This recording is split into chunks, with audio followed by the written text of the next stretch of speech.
people playing, and then South Korean Dota will be strong. I hope that happens. What would you say are your strongest aspects for your team? What are you strongest at?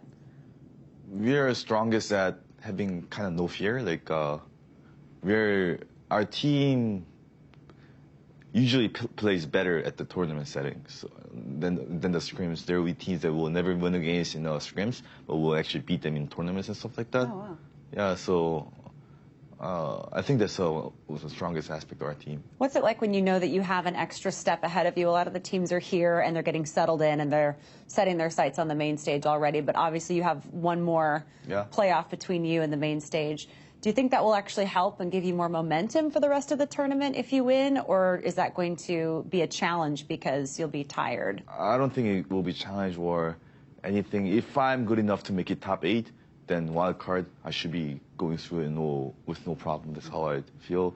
So I don't think it's an extra step. It's just that, well, it is an extra step, but like I believe I can just go through it smoothly. Mm-hmm. Yeah, I'm retiring after the CI. Yeah. You are? Yeah. And what brought up that decision?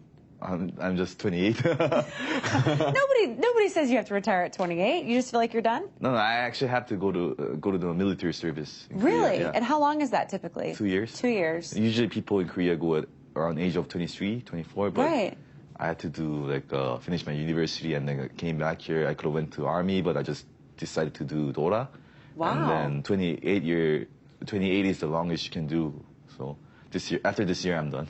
Does that kind of bum you out? Are you kind of sad about missing out a little bit? Or are you ready to move on from it? Well, if I do well in TI, I think I'll be ready to move on. But if I don't do well, I'll be like, oh, I could have done better. But yeah, I think I'm going to do well in this TI, and then I'll have no regret left over it. I like that. That's good. That's a good mentality. So how do you feel about your chances this year, where you are right now versus where you were at this time last year? Because you're facing a very similar situation. Why do you feel so much more confident this time around? Because I guess we have done it last year once, and then even last year, I think we could have made it through, but there was a lot of mentality thing, and then a lot of being inexperienced or not knowing so much about Dota meta in general. But now this year, I think we're much more prepared, and then we understand well. Yeah. I think that's why I'm much more confident this year. Anything that you want to say to South Korean fans who might be watching the stream? Thanks for staying up late and watching our game, because it will be like 3 in the morning. Yeah. True fans. Yeah, true fans. Thank you so much. No problem. Best of luck. Thank you.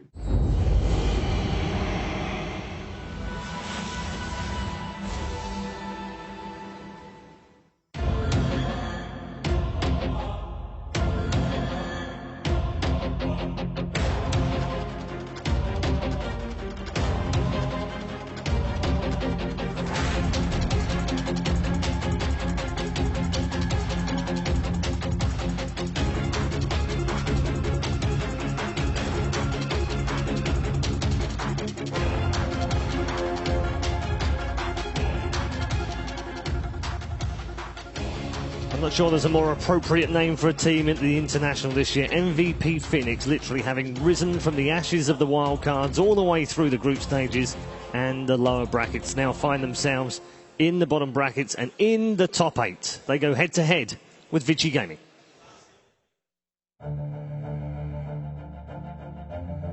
就是虽然 VG 组队的时候我还不在嘛，但是我是听说，当时 VG 是三顾茅庐，然后才请到 FY 出来。当时也是战争期，就让我非要来威胁。哎，我也不知道当时他是怎么想，因为我Dota 2一盘都没玩过，所以说可能是种缘分吧。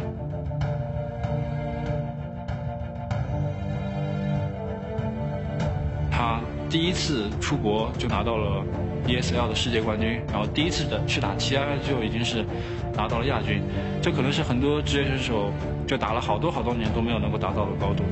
我觉得说他是去年的最佳新人毫不为过，但是我觉得这也是整个团队一起付出的结果。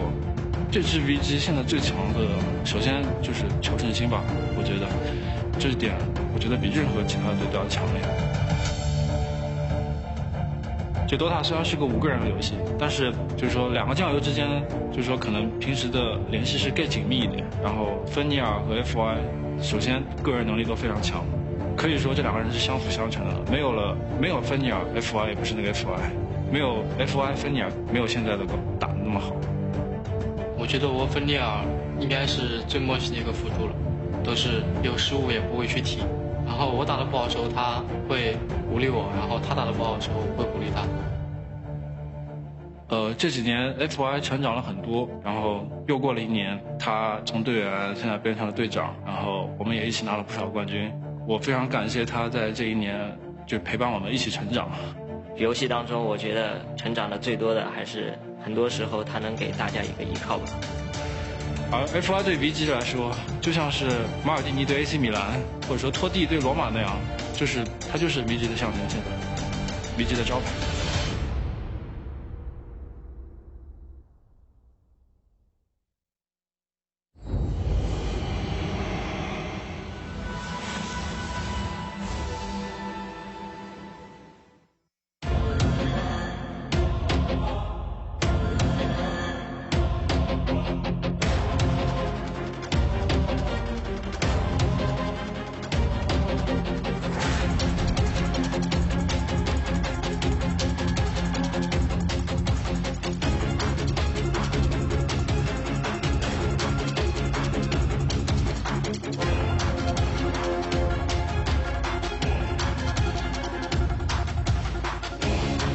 VG Gaming then, lining up with the superstars that they are, trying to get back to the final again, and hopefully going one step further. They have their chances in the lower bracket. Please welcome to the arena VG Gaming and MVP Phoenix.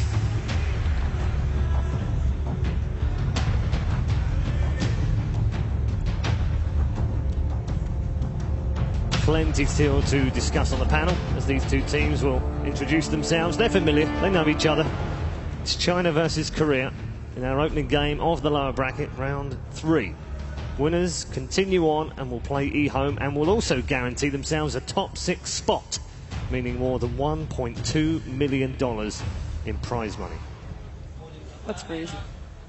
I have to keep saying it just to remind myself of just how crazy it is. I think we've become sort of used to this amazing prize pool that obviously, you know, partly came from Valve and more came from the community, and it is an incredible amount of money. So just to keep it into context, really, that, you know, every round they move on, it's just a considerable amount of money.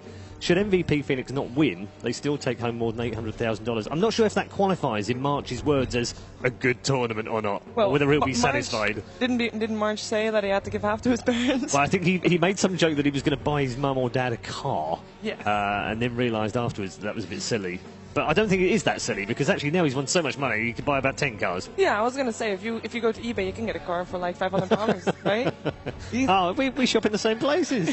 Oh, that's great. Getting back to these two teams, we mentioned before, and it was in the video as well, FY is not FY without Fenrir, and they are just the epitome of what a great support duo should be. I think they are, for VG Gaming, the glue that makes sure that Hao works with Super. I mean, Hao has been on a team with Mu for a very long time, and then he switched last year, and, you know, he was with Mu, he had a great synergy going on there, maybe with Super a bit less, but because FY and Fenrir are there, he basically makes sure that both of those, or they make sure that both of those players can make the plays that they want to, and then you've got Ice in there, creating some chaos and making sure that those supports can also do their job without getting harassed too much. I mean, those two supports, for me, I mean, they're the best support duo. Yeah. Winter, agree? Yeah. Just like us glued together. Another, so the FY and Fenrir of the panel now. I like that. That's good. Merlini and Merlini Rear. It's Team now. Who's FY? I'm FY. He's Merlini Rear. I was just checking. But what if he wants to be FY? He doesn't have a say. I don't get a choice. Wow. Maybe that's what it's like with FY. Fenrir is like, well, maybe I can do something. No, sorry, buddy. You're back there. You buy the wards. Go get the wards. I mean, we can't forget about the Singaporean battle going on here. Nuts versus Ice. I'm glad you brought that up as well. Yeah, that's going to be a bit fun, isn't it? They're both teammates for, I think, a couple of years back in Dota 1, so they know each other very well, and it's going to be a great rivalry here. You know. Yeah, it's absolutely great that you brought that, because, you know, it's China versus Korea, but it's also Singapore versus Singapore on both sides. So very interesting dynamics in the whole game. MVP Phoenix, I mean, In terms of their chances and their, their attitude, it's fine. It's that fear nothing kind of attitude. But is that enough to get them through against a great team such as VG? I mean, during the lower brackets, we kind of felt during the discussions that Spirit Breaker and Witch Doctor could be like a few heroes that MVP have been prioritizing a lot. People are talking about how QO plays and stuff, but I feel March and Nuts on these two heroes in particular have been doing so much work. They're very selfless. They help the team win. They don't mind tanking a lot of spells and dying a lot. So these two heroes have to be the hero to be watching out. Yeah, we've put some of the most popular heroes up behind us with some of their pick rates and win rates as well. Is there anything that stands out in that, Shiva? I mean, 56% win on Gyro, maybe? Yeah, that is, I mean, it's still very high. I think, this is including the group stages. Yeah. And I think since the group stages, it's already grown so much in terms of the meta and the heroes that we see that, for example, Gyrocopter, he doesn't get through most of the time. Yeah.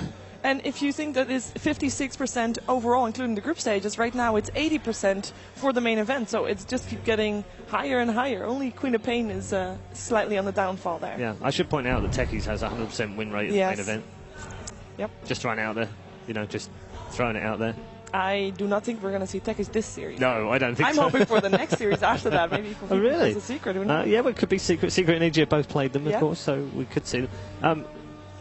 In terms of the way that this has fallen on VG Gaming, they've got to do this from a long way back. They've fallen into the lower bracket in the very first round.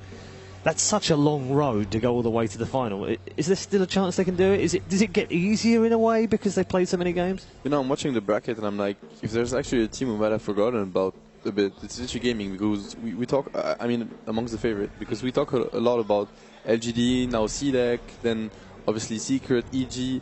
VG Gaming a few months ago, they were like one of the best teams in the world. Top 3. And here, I'm watching it, they beat Na'Vi 1-0. Quite convincingly. They 2-0 Cloud9 very convincingly as well. They look good. They're 3-0 right now, and they're gonna. The thing is, MVP did the same on the other side. Yes. But VG Gaming is one of those teams. Looked like they're doing better, and they figured out what they had to do as a team. And I have to say that 2 days ago, or was it? They looked very convincing.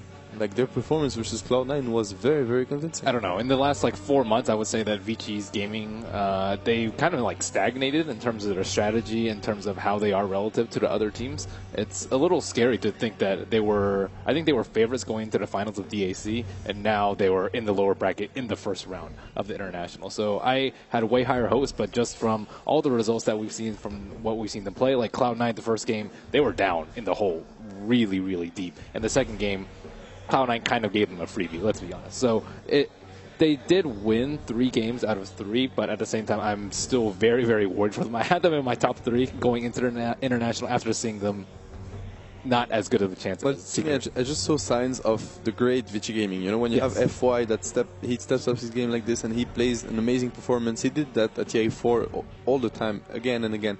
And to me, the man we haven't seen so far really was How, because I've always looked at How as one of the best carries in the world, and he's ultra aggressive. He makes the difference when you don't expect him to necessarily do it, and we haven't seen him so far. I don't feel like he had as great as a performance as he did last year, for example. That's the thing. On our top 10 list for MVPs, it was mostly core players, except for the supports. But when your support players are the ones that are doing the heavy lifting, does that mean your cores are underperforming and not really delivering? We've seen Ice, just bully around 3 heroes with this Timbersaw, but we really haven't seen that much this tournament. We've seen his Broodmother just straight up win games for them. How Gyrocopter used to be one of the most feared heroes in the scene, and we haven't seen any of their cores take control